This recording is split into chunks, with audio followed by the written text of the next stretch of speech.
So in accordance to presenting our documentation, so the contours of the information landscape are faster than ever, evolving faster than ever, but while information is everywhere, truth and the ways to verify it is in short supply. This whole of society issue is one which requires an equally holistic set of solutions.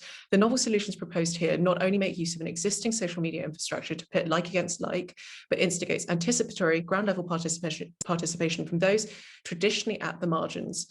In a sensitive ecosystem, which can be engineered for nefarious purposes, we look to operationalizing actors across the spectrum and mobilizing both digital and civic tools in a new direction.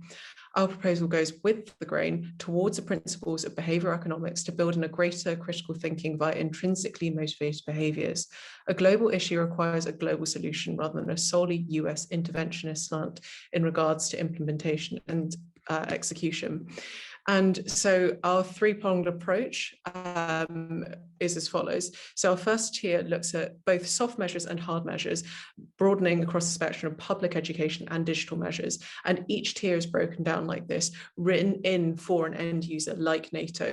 So any NATO state which wishes to adopt any of these tiers can do so in a sort of scaled up way, as they choose to go the experimental path, or as budget allows, operationalize all three tiers across the spectrum.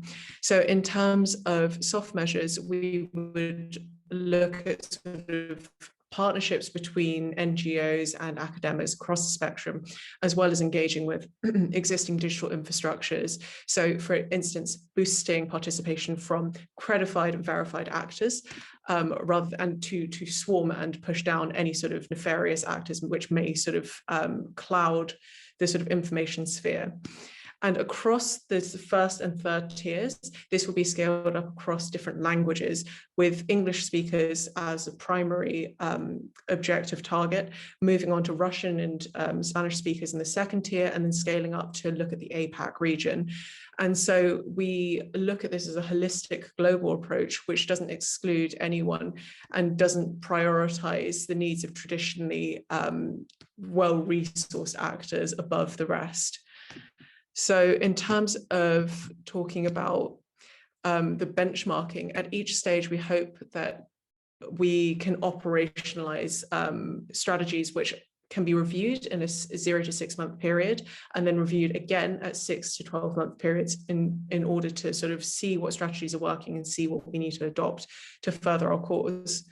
I think that concludes my presentation.